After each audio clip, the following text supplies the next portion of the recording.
de la lecture comique et insolite de la note du préfet pour l'aborder finalement avec sérieux. Ce qu'il faut retenir et que nous pouvons défendre partout, c'est que les sorties complètement incompréhensibles des gens de Yaoundé de ces derniers jours font suite à deux choses. Un, la riposte médiatique que l'opposition et les acteurs de la société civile ont apporté à la sortie très méprisante du ministre de l'administration territoriale devant les gouverneurs. Deux, le courage des médias teigneux à traiter sans complexe l'affaire Brenda Biya. Voilà les deux choses qui font rougir Yaoundé depuis quelques jours. Des attitudes héroïques et courageuses des forces alternatives et des médias libres qui viennent renforcer la détermination actuelle du peuple à ne rien laisser passer en 2025. Après leur affaire de prorogation, ils s'attendaient à ce que l'opposition soit en transe, mais la sérénité opposée est en train de les toucher. Lorsque le ministre de l'administration territoriale méprise les gens, les traite de nounous, il n'y a pas de discours de haine. Lorsqu'il promet la répression aux gens qui ne lui doivent rien du tout, qui ne lui ont rien fait aux yeux des donneurs de leçons de Yaoundé, les gens doivent tout simplement applaudir. On doit fermer la bouche. On n'a pas le droit de dire au ministre qu'on ne parle pas comme ça. La fille du président accorde une interview à un média international. Elle assume son statut d'ailleurs, condamnée par nos lois pour les donneurs de leçons de la républicanité ou de la bienséance républicaine. On doit seulement fermer nos bouches, pas de commentaires parce que c'est la fille du président. Voilà les deux situations qui, selon notre point de vue, sont à l'origine de toutes ces décisions incompréhensibles qui visent une seule chose, neutraliser la parole publique anti-régime au Cameroun. C'est le haut niveau de la brimade qu'ils sont en train de préparer, terroriser ceux qui expriment leur contestation, leur opposition dans les médias. Ils sont en phase de répression des libertés publiques, en phase de violation flagrante des droits de l'homme, plus précisément les droits politiques, la liberté d'expression et la liberté d'opinion au Cameroun. Nous sommes en train de faire un grand retour vers les années 70-80 où les gouvernants veulent se cacher derrière la toge des responsables des institutions pour se mettre à l'abri des critiques. En France, aux États-Unis ou en Allemagne, lorsqu'un dirigeant décide de nager dans la boue, l'opposition, l'opinion ne lui fait pas de cadeau et jamais on ne se cache derrière le titre de représentant des institutions. Finalement, on doit tout laisser passer dans ce pays parce que les gens représentent les institutions. Un ministre peut venir à la télé, mépriser les gens, les ridiculiser. On ne doit pas lui rappeler ce que signifie être ministre dans une république parce qu'il représente les institutions. On ne doit pas lui rappeler que c'est gros. Il suit la fonction ministérielle parce qu'il représente les institutions. Donc ailleurs, aux États-Unis, en Allemagne, lorsqu'on s'en prend à un ministre qui n'arrive pas à assumer son statut, c'est qu'on est vraiment dans une situation d'outrage aux institutions. On ne peut plus dire ce qu'on pense d'un ministre parce qu'il représente les institutions. Les ministres peuvent mépriser, insulter, ridiculiser le citoyen lambda, mais ce dernier n'a pas le droit d'ouvrir la bouche pour mettre aussi le ministre multirécidiviste à sa place parce que le citoyen lambda est une serpillière et le ministre le super-homme car il représente les institutions. Représenter les institutions ne donne pas quand même le droit de mépriser les autres pour après se mettre à l'abri de leurs réactions, de leurs critiques avec la touche des représentants des institutions. Comme précisé hier, nous sommes dans la préparation du terrain de 2025 et on procède au balisage du terrain à travers la terrorisation de la liberté d'expression, les libertés politiques. C'est une offensive psychologique qu'ils sont en train de lancer parce qu'ils ne sentent pas bien les choses dans leurs eaux. Ils veulent le terrain libre, un terrain fait seulement de poltrons en 2025. Les sorties de ces jours n'ont rien à voir avec un quelconque appel au soulèvement. Personne n'a appelé à un soulèvement entre-temps. D'ailleurs, vous tentez de le faire ces jours, ces gars vont sauter sur l'occasion pour vous le faire payer cher. Ils n'auront pas besoin de faire des communications, des communiqués, ils n'auront pas besoin de mise en garde. Alors, qu'est-ce qui explique les histoires des appels au soulèvement maintenant qu'on évoque, qu'on convoque dans les communiqués? La réponse est simple, c'est juste un prétexte pour passer le message de la peur qu'ils veulent renforcer dans l'esprit de ceux qui critiquent ou s'opposent à eux tout ceci dans la perspective de 2025. Et d'ailleurs, nous avons des lois qui sont claires sur les outrages et des appels au soulèvement. Alors, a-t-on encore besoin de chasser quelqu'un d'un département? Il s'agit tout simplement d'un prétexte pour terroriser. Et parlant de cette histoire de chassement de Yaoundé, pourquoi seulement l'Onfundi, dont Yaoundé et non les autres 57 départements? C'est parce qu'ils veulent intimider deux leaders de l'opposition qui y vivent et qui constituent une grande menace politique pour eux.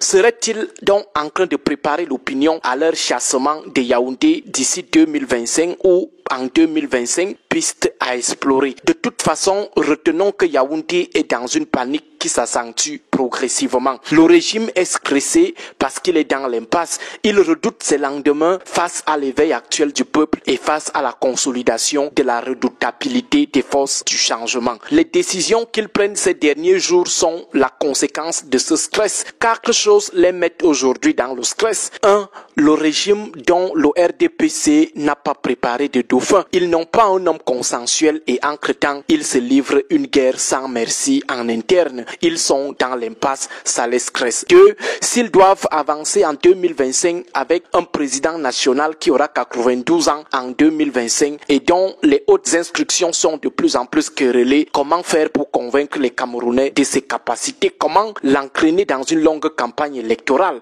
C'est un autre stress. 3. Ils ont multiplié ces dernières années des actes impopulaires qui les ont mis à nu. Comment convaincre l'électorat avec tout cela? C'est un autre stress. 4. Ils ont peur de la perte du pouvoir. S'ils ne sont plus au pouvoir aujourd'hui, comment vivraient-ils? La prison, l'exil, le quartier, ce n'est pas du tout évident. Du coup, c'est le stress total. Bon week-end à vous tous.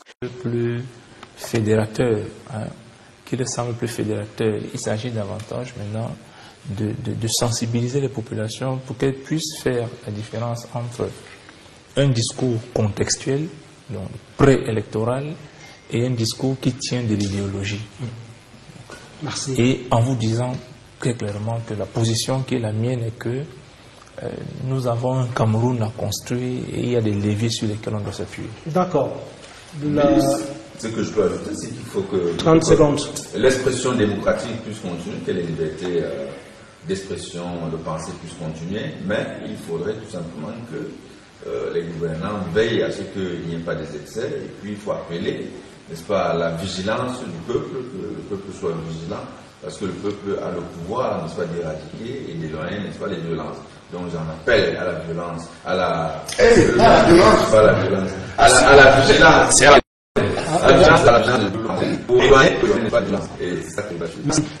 Je suis heureux que le professeur Badek ait suivi au pied de la lettre la communauté du CIC. C'est le juste que tout le monde pour savoir mais 30 secondes pour faire le discours. Moi, je me dis que tout le monde n'est pas privé pour une situation politique. Ça va nous l'histoire de l'indépendance et la c'est difficile, mais chacun, comme je dis, a beaucoup de communautés. La première chose, c'est sa vie.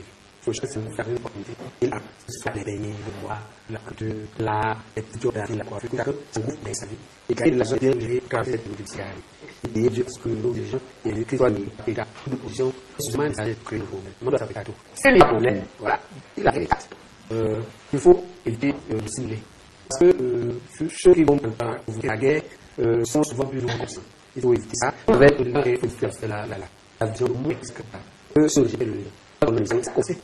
Oui, et que en bas pour nous, et que vous m'avez dit donc il faut prévenir contre ça. Et prévenir sa famille, et puis savoir prier au village, ou sur les villages des amis, pour ceux qui sont morts. Et puis continuer à prier Dieu. Cette période va aussi passer. Même dans la Bible, il y a ça. Hein. Les Hébreux, qui sont le peuple élu de la Bible, on connaît de terribles choses. Nous ne sommes pas le peuple unique au monde. Nous ne sommes même pas le premier. Il faudra traverser cette période avec beaucoup de sagesse et prier Dieu. Et continuer à travailler comme beaucoup prier. Voilà. Comme bâtissent les nouveaux leaders pour le nouveau Cameroun. Okay. À la fin de cette période, qui est une période finalement. D'accord. Une période d'échec. Absolument. Oui, Dieu donnait son bas pour.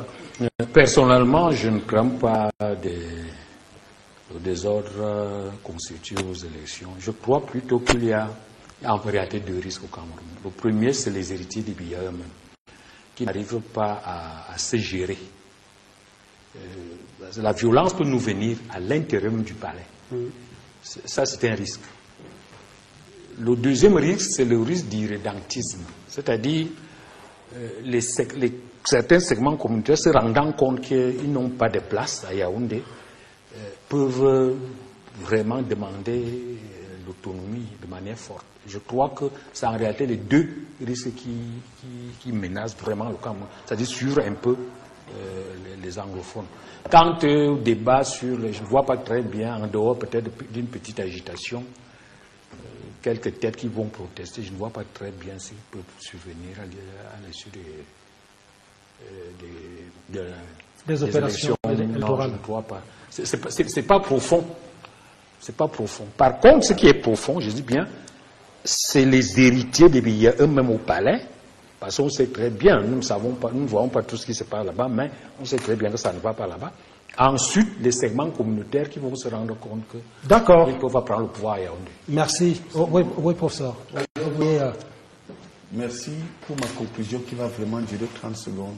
Je voudrais demander à tous ceux qui sont sur ce plateau de serrer leurs mains. Seigneur, prions Dieu pour que le président reprenne les choses en main, qu'il débarrasse les diables qui dérangent le Cameroun, qu'il reprenne ses pouvoirs pour qu'on n'ait plus l'impression qu'il est absent. Seigneur, ce n'est qu'en redonnant cette force au président de la République qu'on va retrouver la paix des esprits. Amen. Amen. Merci. Amen pour notre programme ce jour. Merci infiniment, cher monsieur, d'être venu. Ilay Kamga, Joël Mayolo, Mesanga Nyamzing, Patrick Ndondo, Jean Bayebek. Dieu donné son bas dimanche prochain pour une autre édition de Club d'élite. Merci à vous d'être resté en notre compagnie. Je vous laisse sur les programmes de Vision 4 Télévision en remerciant toute l'équipe technique qui s'est mobilisée derrière pour la production de ce programme. Bon dimanche à tout le monde et à dimanche prochain.